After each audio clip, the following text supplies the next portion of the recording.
on an all-new Dr. Phil.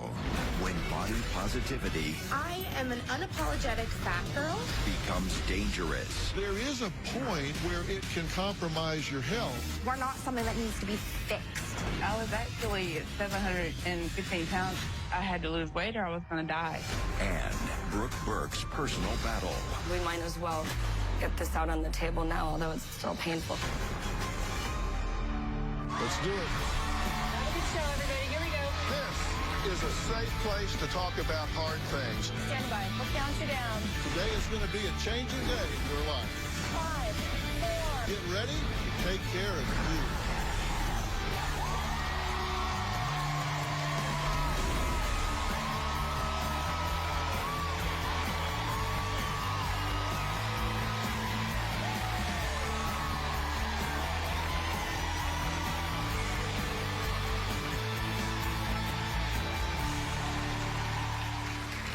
I'm going to tell you some things today that I bet are going to shock you. Every year, it's estimated that 45 million Americans go on a diet and spend $33 billion on weight loss products. Yet, nearly 2/3 of Americans are overweight or obese. Now, the pandemic effects on America's waistline, well, it's not been easy, as the U.S. is the 10th most obese country in the world. In addition to physical changes, numerous studies have shown an association between obesity and various mental issues: depression, eating disorders, anxiety, and substance abuse.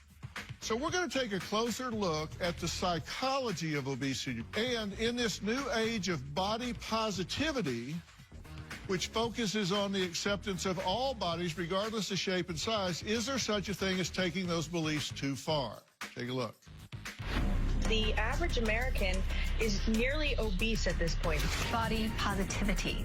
The movement was created to offer an inclusive community for those of all sizes. A huge part of my acceptance is using the word fat and really owning it.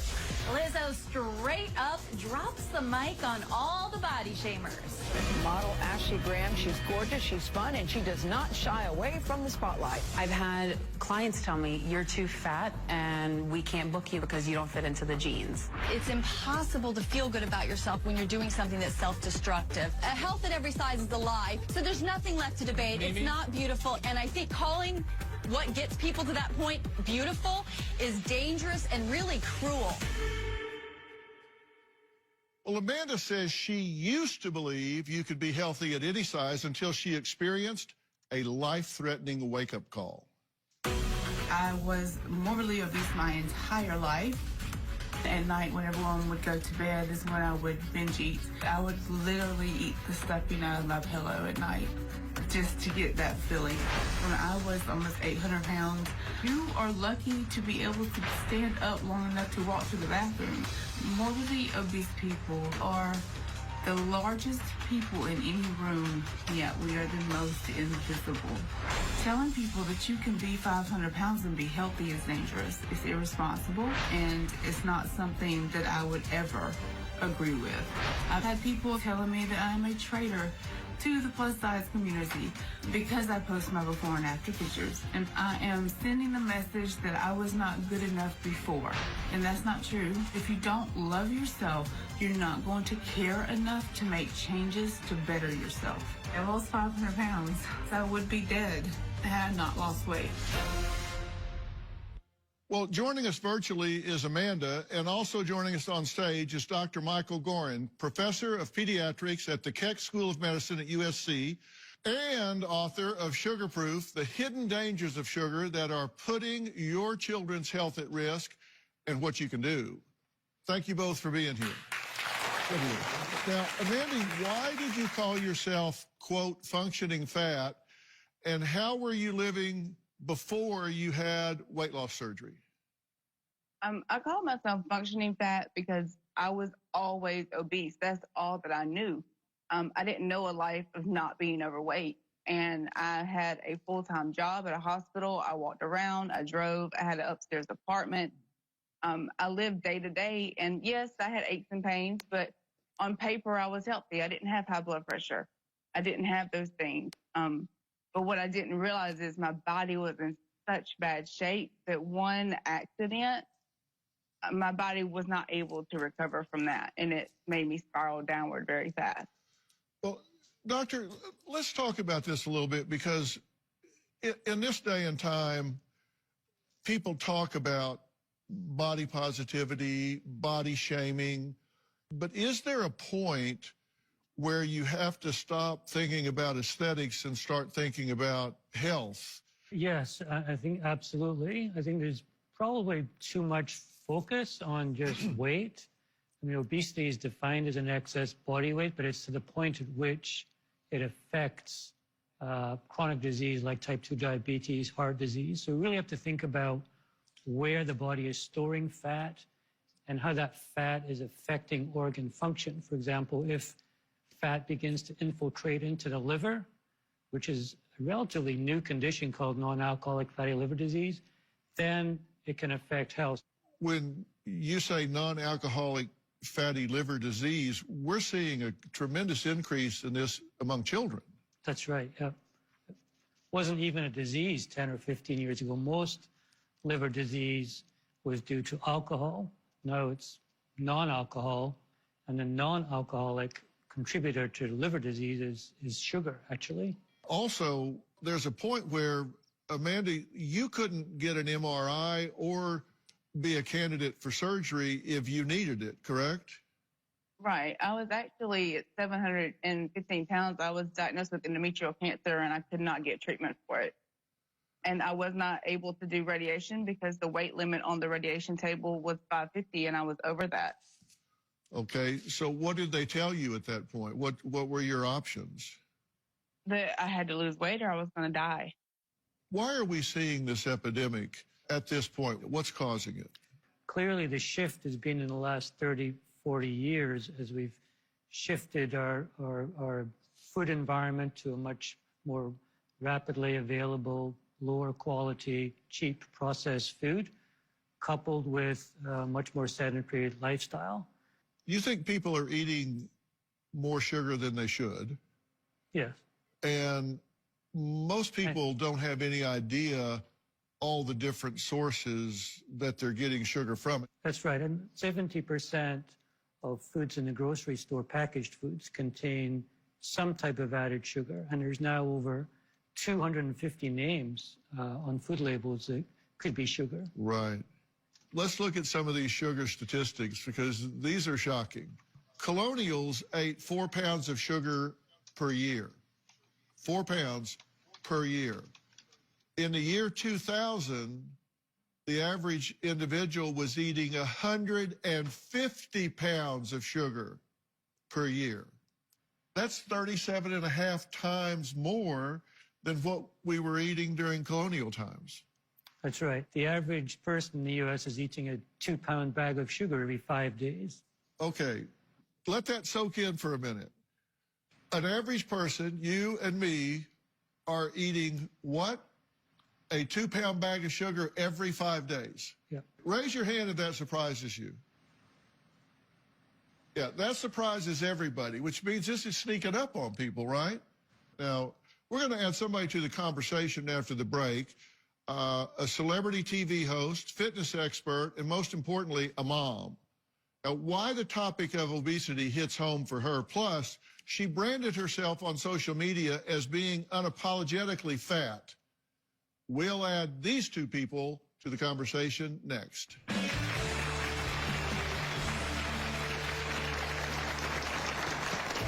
I've always been a big person, and we're taught that being fat is bad. That's just wrong, because plus-size people shouldn't be ignored. I am an unapologetic fat girl. And you can take it or leave it. Tomorrow. You don't do things right the first time.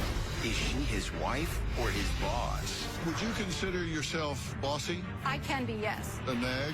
When you walk over recyclables, a huge box, 7 days in a row.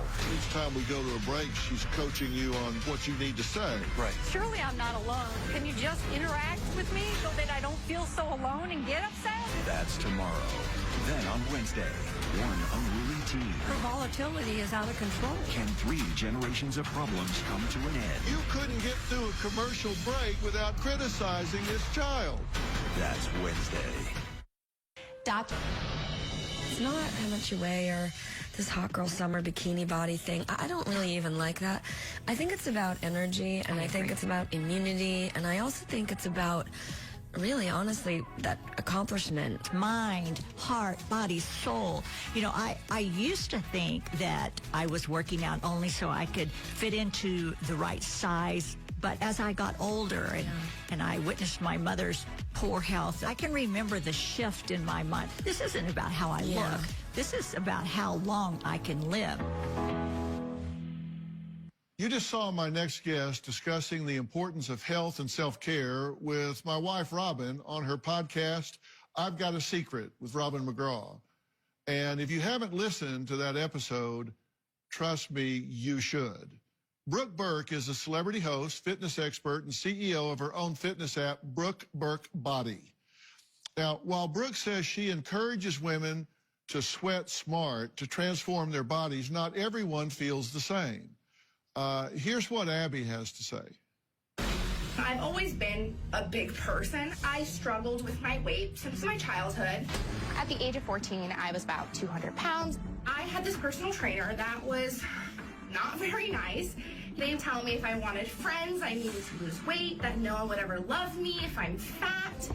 They would weigh me, so I would make myself puke before every session so that I weighed less on the scale. That really messed with me as a kid. I did lose weight. I probably lost over 100 pounds, and I was 200, 250, but it didn't solve any of my problems. And I was still unhappy, even though I had the body everybody always wanted. The diet culture really bothers me. Fat people are not portrayed well in the media. And we're taught that being fat is bad, and movies were always the best friend or the brunt of the joke. The internet is not a good place to talk about that because people hate fat people. The whole problem of body positivity is not just how the world views you and like how you view yourself. It's about fighting for people not being discriminated in the workplace, in fashion, in anywhere, because we're treated as second-class citizens, and that everyone's main goal in life is to be skinny. That's just wrong because plus-size people shouldn't be ignored. Just because you're thin doesn't mean you're better than me. Moving your body is important, but it doesn't have to be about losing weight. It can just be about feeling good. I am an unapologetic fat girl. I am who I am, and you can take it or leave it because I'm always going to be happy with myself. Abby, welcome. Hi, thank you for having me. Well, I'm so glad you're here. Brooke, welcome. Thank you for having me. Say hi to Robin. Hi, Robin. How are you? Nice to see you. Hi, Abby. Abby, you're saying how you feel about yourself shouldn't be a function of your body type, body size, whatever. And you don't disagree with that one bit, correct? I champion that. I celebrate your point of view. I think it's very powerful. And you say you've always been bigger, but at one point you did lose 100 pounds. I did lose weight, but, you know, it was through extreme dieting, through extreme weight loss, exercising, through calorie counting, and I didn't get to live life as a normal kid because I was stressed hanging out with friends because I was worried that we were going to eat something that I couldn't eat. My entire life was surrounded around weight loss, and it really developed an unhealthy relationship with not only exercising. I was afraid of exercise because I thought it was a punishment, and I was afraid of eating. I've said many, many times, and I'll say again today, body image and self-image vary together. They shouldn't, but generally they do. That's right. Why do you feel people don't talk about obesity enough?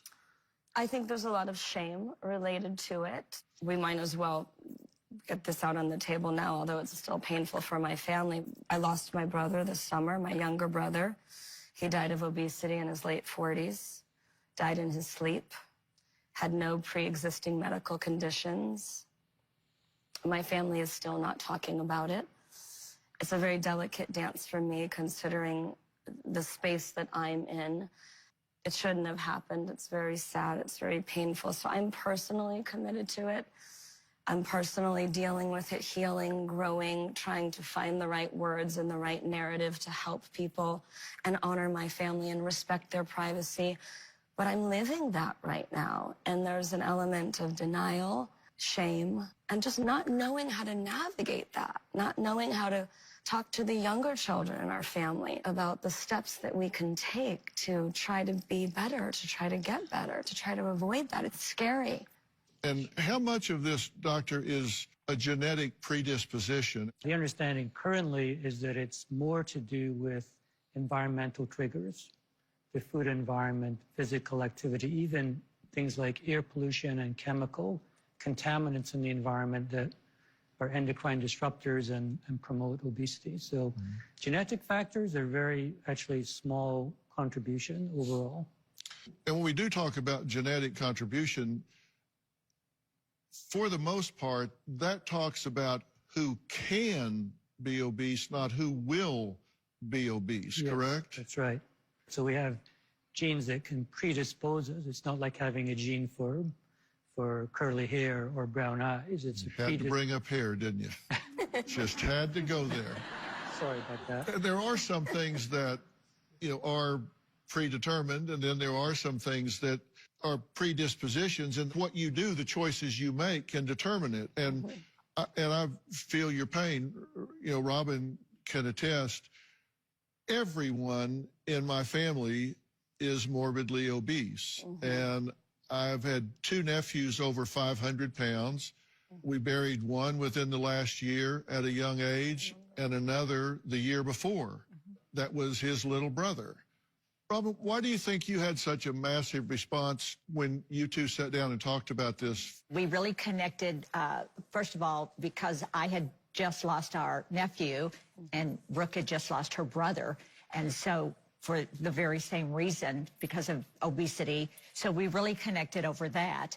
And then because we both believe in the importance of exercise, and I told Brooke, I said, I grew up with my mother not being obese, and so I never heard in our home growing up, I never heard the word fat or I'm overweight, I need to work out. So in my home and in my life, working out was just so I could fit into the right size. I had 3 older sisters, and so it was really more about appearance. And it took my mother's sudden death while I was talking to her on the telephone of heart disease to allow me to see fitness in a different way, because it was always about appearance. And because my mother never spoke of it in a negative way, I thought I could see it in a completely different way. I related so well then to everything Brooke was saying, because she's very educated. She has so much knowledge about fitness and the importance of it.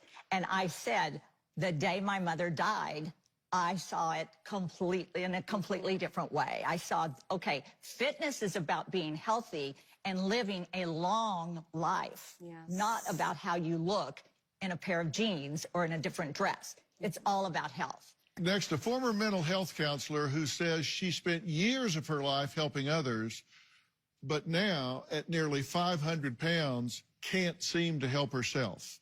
We'll add her to this conversation after the break.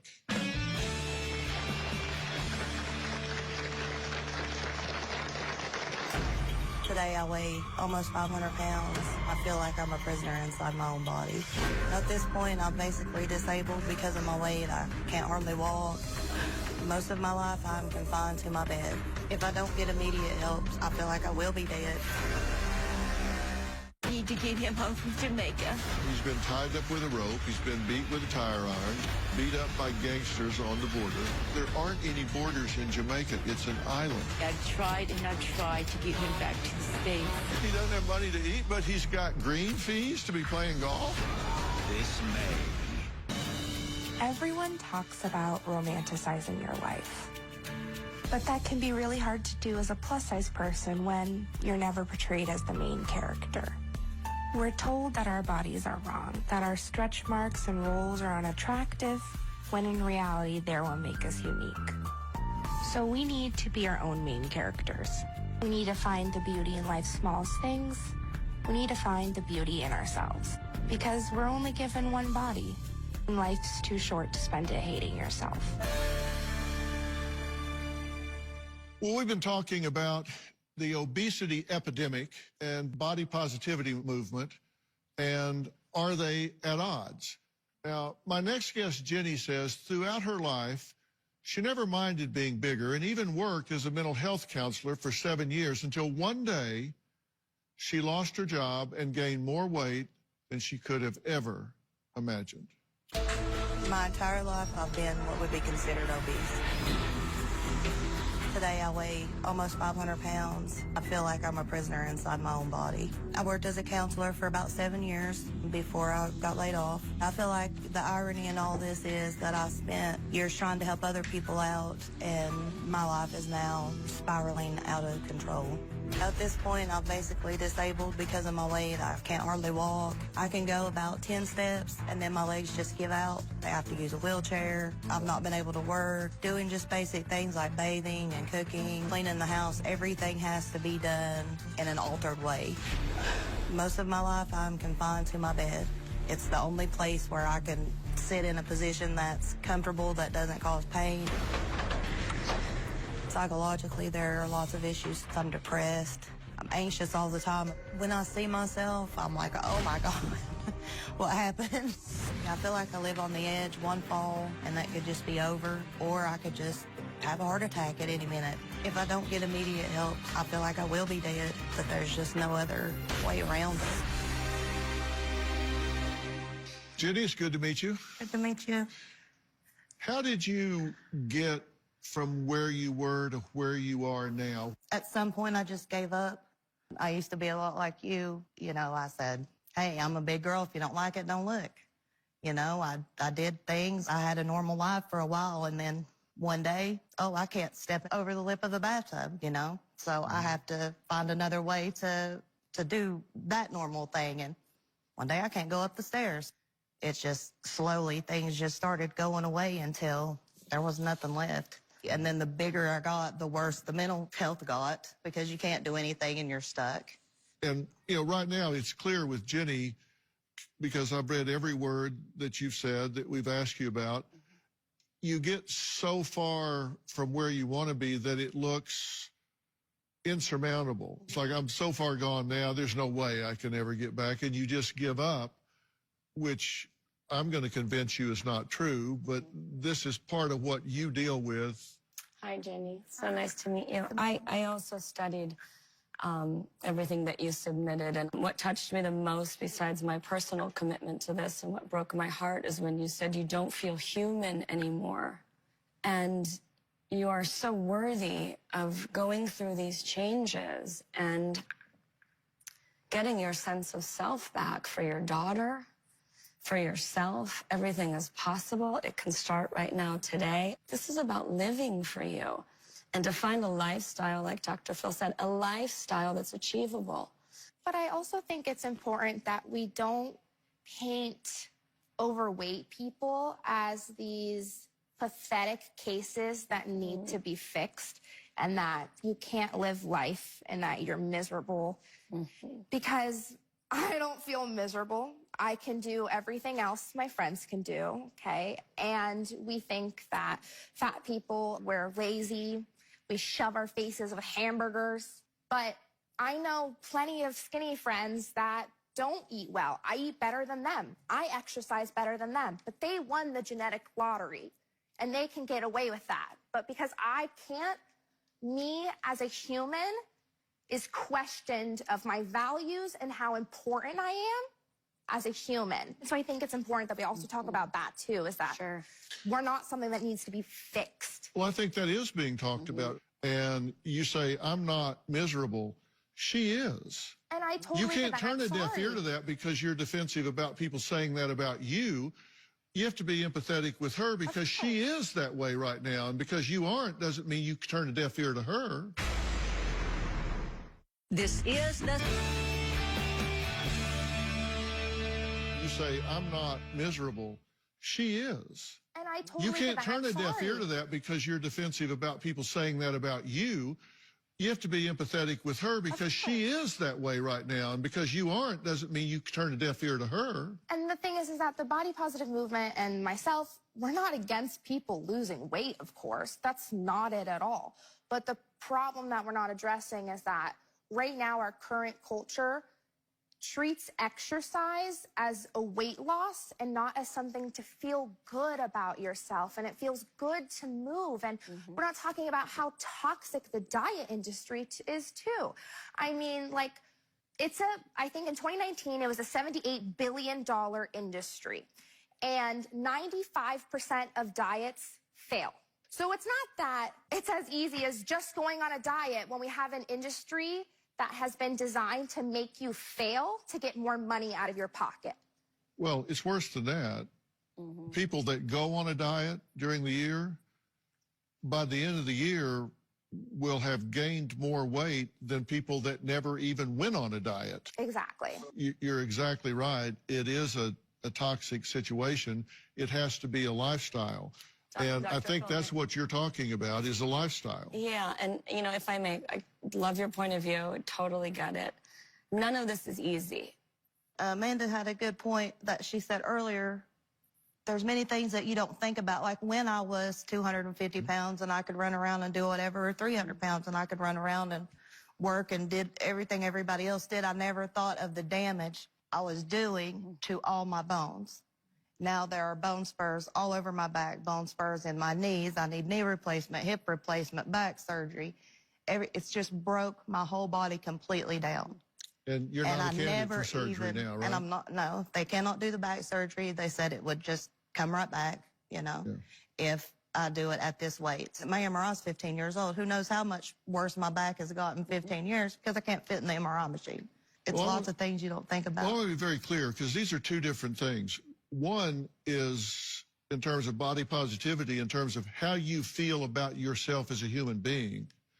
And the other is how healthy you are at whatever shape. Living in the extremes from a health standpoint can be very, very dangerous.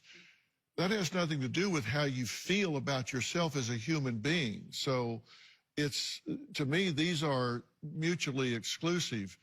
Your self-image and your body image, that's what I mean. Those things should be separated. We'll be right back.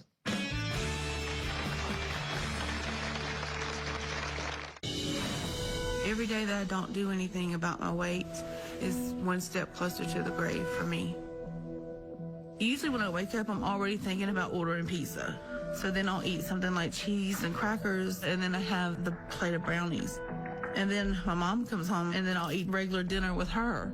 You just have that moment when you're like, what happened? Now, how did I get here? I was diagnosed with cancer in October 2016. Endometrial cancer is caused in some part by being obese. So I feel like I did it to myself. Well, all hour long, we've been talking about the psychology of obesity, which is a chronic illness that develops over time. How old were you when you were first put on a diet? Probably like 10. See, that's just... And I have a very distinct memory of my family went skiing, and I didn't want to wear snow pants because I thought I looked fat. An 8 or 10-year-old should not be thinking about that. They should be thinking about experiencing life and experiencing snowboarding, but I was so afraid of how others perceived me. Yeah. Joining us from her home in West Virginia is Jenny's mom, Sherry. Sherry, we were just talking with a man about going on a diet at a young age. In looking back, do you see things in Jenny's childhood that you think sensitized her to being hypervigilant about this in a way that's contributed to her obesity today? Oh, yeah. I was an overweight child myself, so I didn't want Jenny to go through that at all. So, yes, at a very young age, I did start to limit her food, and I know now that that doesn't work. It didn't work with me. It didn't work with Jenny. I still don't know how to help her.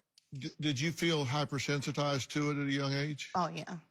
Like she was saying, you remember about I can remember us shopping, and I was going to be in a 6X, which is about a 5 or 6-year-old, and, you know, the comments, oh, you're getting so big.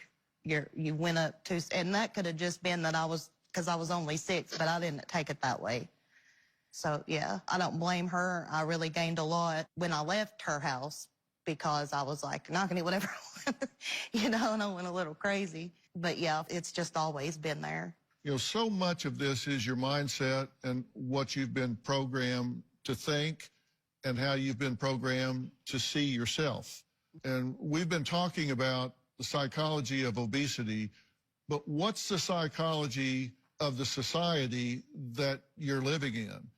The psychology behind fast food chains. The research may really surprise you. We're going to talk about what the targets are there and what that psychology game is when we come back.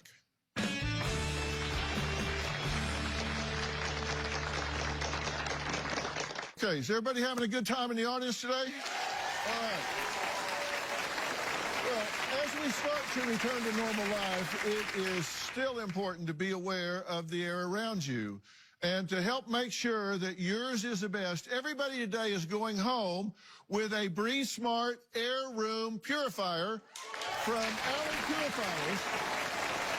And these are worth over $400. This high-quality purifier with innovative true HEPA filters helps decrease viral spread by capturing 99.9% of harmful bacteria. It also protects against allergens, smoke, dust, mold, bacteria, and other aerosol viruses. It's great for the bedroom, family room, offices, and schools to help protect children from viral outbreaks. Allen products are quiet, they're reliable, and come with a lifetime guarantee. So as a special offer, Dr. Phil viewers can get 25% off any Allen products. Just go to allen.com and put in code Dr. Phil 25 at checkout. So thank you for coming. Just enjoy your gift. All right? Thanks so much. According to the CDC, nearly 2/3 of American adults are either overweight or obese. Obesity on its own contributes to hundreds of thousands of premature deaths in the United States every year. We're more likely to be overweight if our friends and family members are also overweight. What we learn is that if you are obese as a child, you are more likely to be obese as an adult. Now, when it comes to the psychology of eating, what we eat affects how we feel, but could advertising be brainwashing us into making unhealthy food choices? Well, that's a loaded question because the answer is hell yes. So I wanted to take a look at how advertising affects obesity. And when you look at fast food chains and what they do and where they focus, everything has a purpose. When you look at the colors that are used in most of the fast food restaurants, red, blue, and yellow. Red is stimulating, blue and yellow are associated with happiness and comfort. And this is empirically tested. Americans define value differently than other countries do. It's quick, convenient, cheap, size is big, and they target the children. Some of them have playgrounds, right? And the average household spends approximately 10% of their income on fast food. And those are not highly nutritious foods, correct? That's right. And, you know, food companies know that kids actually have a higher preference for sugar and sweetness. This is something we're born with because from an evolutionary perspective, sweetness is meant to favor breast milk, which is sweet, favor seeking out of good calories and avoiding food that had spoiled. Clearly, we're not dealing with that anymore. We've evolved from that. And food companies know this, so they're essentially, you could say they're hijacking the innate preference for sweetness that kids are born with. And this preference can be amped up with more sugar and more sweetness. Once you start feeding that, it becomes addictive. And that's dangerous. And that's part of the lifestyle aspect. And that's something that you address in the Brooke Burke Body app, right? Mm-hmm. I mean, it's a lifestyle where you adopt a whole different pattern than what you've done before. We can't deny that we're a bit of a quick fix society. I don't believe there are any easy solutions in this area. I think we have to develop a lifestyle and focus on what we can have rather than what we have to give up. I think advertising and marketing affects every area of our life, so we have to begin to drown out that noise and create healthy ambiance in our life at home, which is really the only space that we can control. Jenny is here today to make a change, and Brooke says she wants to help. The question is, does Jenny want to do it? Because it's not easy. It's hard work, but it's doable. We'll be right back.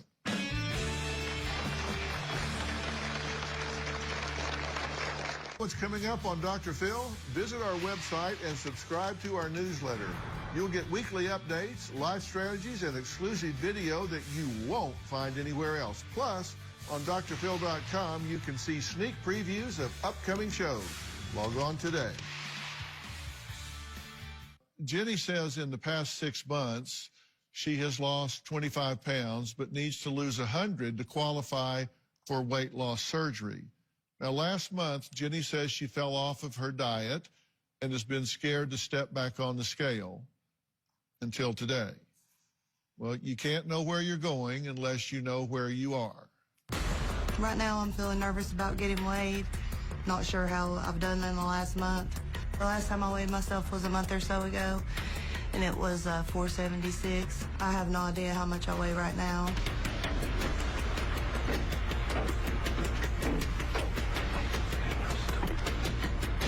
I just weighed myself. I don't know what the weight was.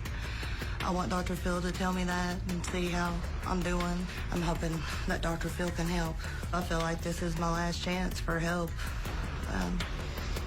I've tried everything on my own and nothing's working, so hopefully this will be it. Well, Jenny weighed 476 pounds in November of 2021, and your fear is that you've ballooned up, right? Well, you haven't. You've lost 4 pounds since then, so you've held the line. Okay. And it's really not about that number. It's about, are you doing anything in an organized, sustained way to have a return to health? And the answer is no, because like you said, you've just kind of given up. And Brooke has a sustained strategy, a sustained plan that is lifestyle oriented. It's not a diet. It's embracing a lifestyle with a support system where you can make changes that accumulate across time. And she's passionate about reaching out and helping you if you're willing to lean into it and do the hard work. I'm ready. Is that something you want to do? Yes, I'm ready. You're ready? I would like to help you to develop small, immediate goals. I'd like to help you develop personal promises and encourage you to help find your faith that you can keep those promises because you're worthy, and we can do it. Have you had a better offer lately? No. I suspect not. You'll keep us posted, right? I will. I sure will. All right.